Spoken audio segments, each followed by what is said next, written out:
Hello and welcome to episode 551 of the Daily Sales Message podcast, where every single day I share a piece of simple and actionable advice that's designed to help you feel more confident and sell more stuff too. Now, in today's episode, we're talking about documenting and standardizing. It's one of those seemingly boring pedestrian things you can do in your business and in your sales process, your sales journey. But it works wonders and it helps very well. So whether or not you have a CRM, a customer relationship management system or not, something like Pipedrive or whatever, all CRMs are available.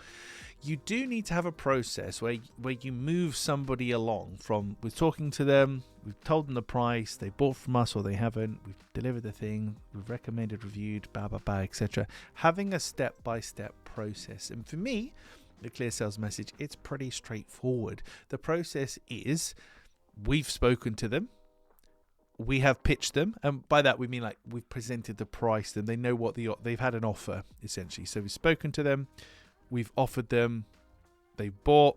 If they haven't bought, they'll go into kind of like the haven't bought file. But we've spoken to them, we've offered them, they've bought, project completed, and then review recommendation, because I'm trying to hit 1,000 LinkedIn recommendations and reviews. But by doing it in that way, by having a simple documented process, I know at any point in time who's in which level of the process, what's coming next to them, where they are, what's happening.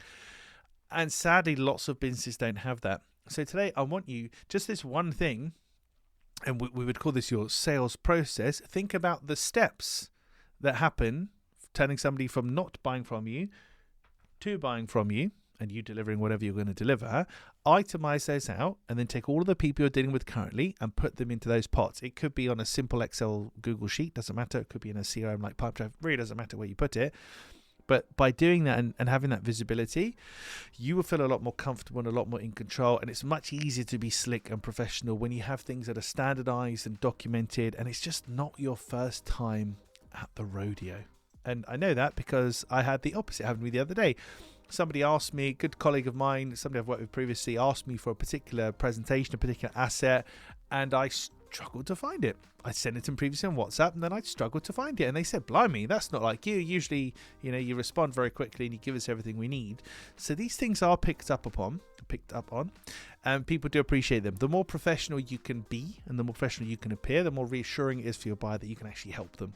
So take a small step today, jot out your process from non-buyer to buyer. What does that look like in as few steps as possible? Get all of your current pipeline and people in there so you know who's at which stage, and you'll feel a lot better going forward. Right, that's it for this episode of the podcast. Tomorrow in episode, as I have to read my notes, 552.